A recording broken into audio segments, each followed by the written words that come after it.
भारत की आजादी में लगे सभी महान सेनानियों को बहुत ही हम विनम्र भाव से श्रद्धांजलि देते हैं और याद करते हैं। आज जब भारतवर्ष अपने अमृत काल में प्रवेश कर गया है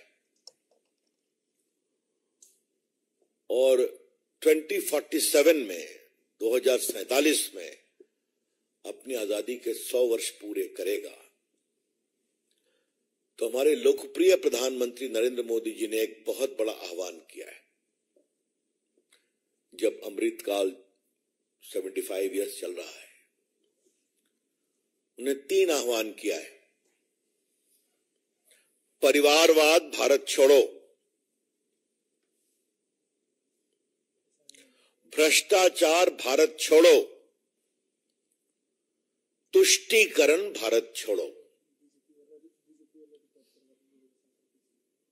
Rampant family rule in politics, quit India.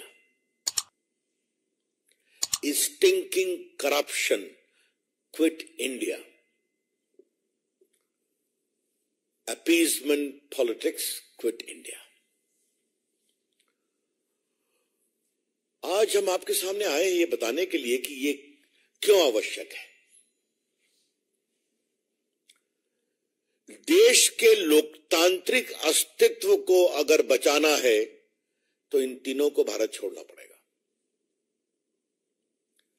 If the democratic fabric of the country is to be safeguarded, these 3 ills, namely family rule, corruption and appeasement, have to quit India. अगर देश की राजनीति में शुचिता को बचाना है, प्रोबिटी, प्रोप्राइटी, तो इन तीनों अभिशापों को भारत छोड़ना पड़ेगा। देश के लोकतांत्रिक अस्तित्व को बचाना है तो इन तीनों अभिशाप को भारत छोड़ना पड़ेगा। अगर देश के राजनीति में शुचिता लानी है तो इन तीनों अभिशाप को भारत छोड़ना पड़ेगा। और मैं अब इसको स्पष्ट करना चाहता हूं। परिवारवाद का मतलब क्या है? कोई किसी परिवार से जुड़ा व्यक्ति इलेक्शन लड़ता है, हमको इस पर कैसे आपत्ति कर सकते हैं। लेकिन परिवारवाद का मतलब है नेता का बेटा पार्टी का नेता बनेगा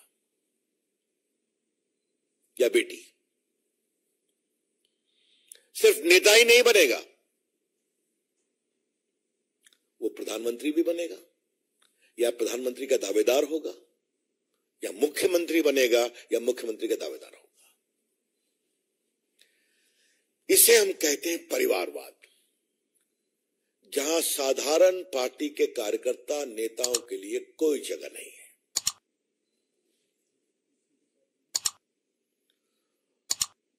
क्षमता हो या न हो, सामर्थ्य हो या न हो,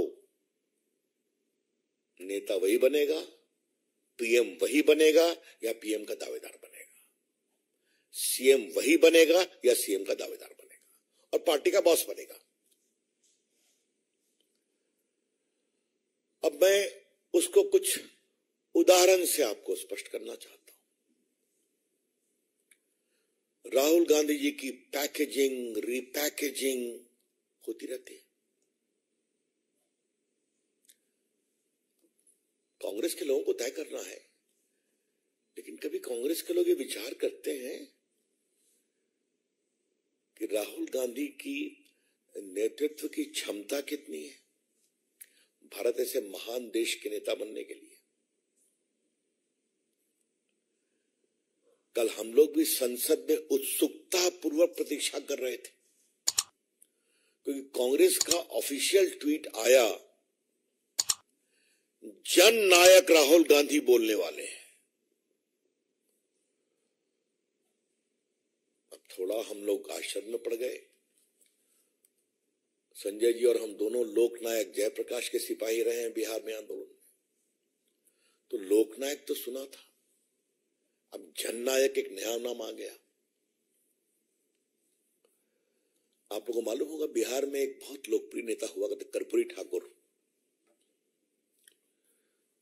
एक बहुत ही गरीब नाई परिवार में पैदा हुए, गरीबों के साथ संघर्ष किया और उनका बड़ा स्थान बना। उनको बिहार की जनता ने और देश ने कहा जननायक, तो कल साहब जननायक बना दिया इनको। अब ये उनका, मैंने एक बार यहां भी कहा था, दरबारी संस्कृति में जब राग दरबारी बजता है तो कई बेसुरे राग भी आते हैं, तो ठीक है, करने दीजिए उनको। कुछ भी हो, he is our PM candidate. अब जरा नीचे आइए आप। मुलायम सिंह नहीं रहेंगे तो अखिलेश जी मुख्यमंत्री बनेंगे, भले परिवार में तफरका हो नहीं हो। उसके कारण उनकी पार्टी में क्या होता है मुझे बताने की जरूरत नहीं है आपको। बिहार में लालू जी की पूरी चाहत है कि मेरा पुत्र तेजस्वी उप मुख्यमंत्री से मुख्यमंत्री बन जाए, और नीतीश बाबू अपने पत्ते नहीं खोल रहे हैं। अब उनकी इंटरनल पॉलिटिक्स में मुझे कुछ नहीं कहना है, वो बिहार की जनता तय कर चुकी है और जबरदस्त जवाब देगी चुनाव में। लेकिन परिवारवाद क्या होता है मैं आपको बता रहा हूं।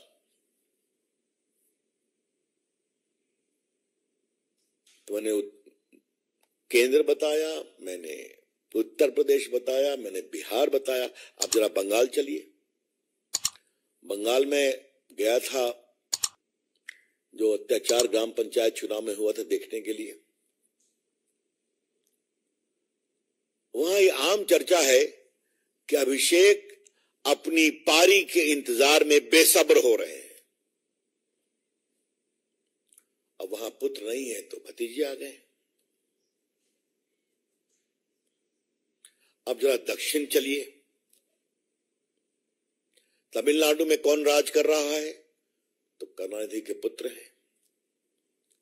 थोड़ा बगल में आइए तो तेलंगाना में बार बार यह स्वर सुनाई पड़ता है कि अब मुझे राज करने दिया जाए, बहुत हो गया, 10 साल से मैं वेट कर रहा हूं।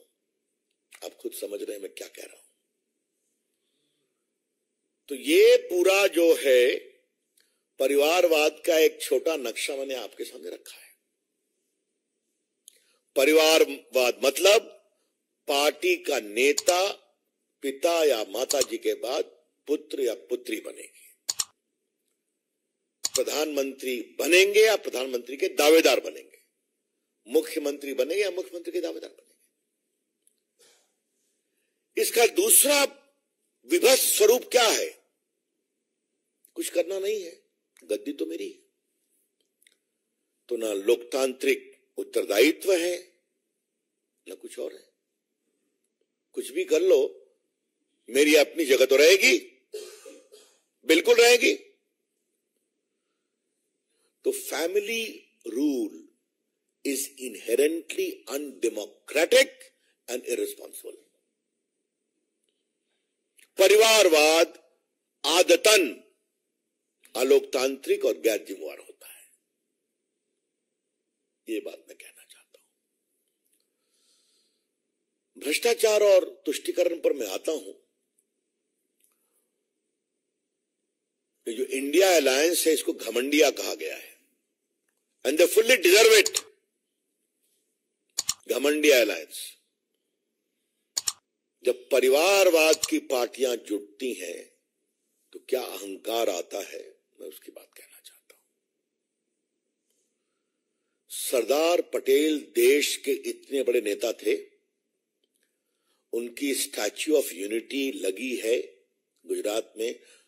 करोड़ लोग आते हैं देखने के लिए, हम भी जाते हैं तो हमेशा। आज तक कांग्रेस की अध्यक्षा वहां 2 फूल चढ़ाने गई है क्या? वो तो कांग्रेस के नेता थे ना। आज तक राहुल गांधी वहां गए हैं क्या?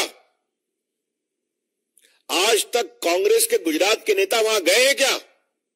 ये कौन सा अहंकार है कि जिस व्यक्ति ने देश को जोड़ा उसकी दुनिया की सबसे बड़ी प्रतिमा पर हम 2 फूल भी नहीं चढ़ाएंगे। यहां सुभाष चंद्र बोस की प्रतिमा लगी है ना, इंडिया गेट के पास, अलौकिक प्रतिमा है। महान सपूत देश के आज तक लोगों को याद करते हैं। नरेंद्र मोदी की सोच के हम सभी ऋणी हैं। वो जगह खाली थी, उन्होंने कहा नहीं, यहां सुभाष चंद्र बोस लगेंगे, क्योंकि देश की आजादी में उनका भी हाथ है। कभी सोनिया गांधी गई हैं क्या? कभी राहुल गांधी 2 फूल चढ़ाने गए हैं क्या? छोड़िए इस बात को। वॉर मेमोरियल मोदी जी ने बनवाया, इन्होंने 70 साल कुछ नहीं किया, 50 साल 60 साल। क्या है वॉर मेमोरियल? भारत में जितने युद्ध में जितने सैनिक मारे गए सबों का नाम लिखा हुआ है। आप लोग नहीं गए हैं, जरूर जाइए। और जितने परमवीर चक्र पुरस्कार से सम्मानित हैं उनका बस लगा, उनकी अलग एक वाटिका है। और वहां एक मोदी जी ने इतना बड़ा डिजिटल प्रावधान निर्देश देके बनाया है, आप बटन दबाइए, सारे परमवीर चक्र अवार्डी का चेहरा आएगा, जिसको चाहिए आप बटन दबा के माला बना दीजिए। क्या कभी सोनिया गांधी गई है वहां पर 2 फूल चढ़ाने? इंदिरा जी की अगुवाई में 71 का युद्ध लड़ा गया सफलता से। उसी युद्ध में मारे गए सेना के लोगों को श्रद्धांजलि देने क्यों नहीं गई? क्या मतलब है इसका? इसे कहते हैं अहंकार। मोदी जी ने बनाया, हम नहीं जाएंगे, हम जो है सो है। तो ये है घमंडिया गठबंधन। क्या वहां कभी अखिलेश यादव गए हैं क्या? क्या वहां कभी तेजस्वी यादव गए हैं क्या? ममता जी तो बंगाल की है ना, ममता जी तो दिल्ली इतनी बार आती है, मोदी जी को गाली पड़ती है। सुभाष बोस की प्रतिमा पर एक बार भी 2 फूल चढ़ाने गए क्या वो और उनके भतीजे अभिषेक? ये कहते हैं घमंडिया संगठन। और इसी घमंडिया का दूसरा स्वरूप यह है, जिस कर्पूरी ठाकुर ने गरीब पिछड़ों को संगठित करके सामाजिक न्याय का ईमानदार प्रस्तुतिकरण किया, वो जननायक वो नहीं, हम भी जननायक हैं। ये है अहंकार। आज मैं सवाल उठा रहा हूं, कुछ कारण से उठा रहा हूं। नीतीश कुमार जवाब दीजिए जो मैं सवाल उठा रहा हूं। लालू जी जवाब दीजिए जो मैं सवाल उठा रहा हूं। तेजस्वी अखिलेश जवाब दीजिए कि दिल्ली आप इतना आते हैं, एक बार सुभाष बोस की प्रतिमा पर आपको जाने का अवसर नहीं मिलता है। सरदार पटेल की प्रतिमा पर प्रणाम करने का आपको कोई अवसर नहीं मिलता है। वॉर मेमोरियल में जाने का अवसर नहीं मिलता है। तो जो लोग परिवारवाद की पॉलिटिक्स करते हैं उनके अहंकार तो आता ही सच्चाई है। तो मित्र, ये बात हुई परिवारवाद की। अब मैं बाकी दोनों विषयों को लेता हूं। एक बात आप जान लीजिए, जहां परिवारवाद की नग्न राजनीति होगी उसके साथ भ्रष्टाचार और तुष्टीकरण अपने आप आ जाएगा। ये तीनों त्रिवेणी है राजनीति की, गंदी त्रिवेणी। त्रिवेणी का एक बड़ा सार्थक मतलब होता है। परिवारवाद, भ्रष्टाचार, तुष्टीकरण, ये भारत की राजनीति की गंदी त्रिवेणी है। The dirty triangle of India's politics. मैं आपसे एक बात कहूं, भ्रष्टाचार वहीं पनपता है और वहीं पनपा है जहां परिवारवाद रहा है। मैं गिनाता हूं। 2G के समय किसका शासन था? परिवार का। मनमोहन सिंह की कितनी चलती थी। कोयला घोटाले में तो झेल रहे हैं ट्रायल, सुप्रीम कोर्ट में स्टे के लिए गए हुए हैं। कोयला घोटाला मैंने बताया, कॉमनवेल्थ घोटाला मैंने बताया, आदर्श घोटाला मैंने बताया, सबमरीन घोटाला, हेलीकॉप्टर घोटाला। इन सभी घोटालों में परिवार के किसी लोगों का हाथ है या नहीं है, मुझे बता दीजिए। मैंने एक बार कहा था और आज उसको रिपीट करने का दिन है। संजय बाबू सुनिए आप, हमारी आध्यात्मिक परंपरा में पंच तत्व की बात कही गई है ना। ये शरीर 5 तत्वों से बना है, जल, थल, नभ, वायु, आकाश और अग्नि। We owe our human existence to 5 elements: the earth, the air, the fire, the water. इसी से पूरा जीवन बना है और मरने के बाद 5 तत्वों को इसी में समा जाना है। इसकी आध्यात्मिक व्याख्या हुई है, शाब्दिक व्याख्या हुई है। कांग्रेस पार्टी और उसके मित्रों ने पंच तत्व की एक जबरदस्त व्याख्या की कि पंच तत्व तब तक प्रामाणिक नहीं होगा जब 5 तत्वों में भ्रष्टाचार नहीं होगा।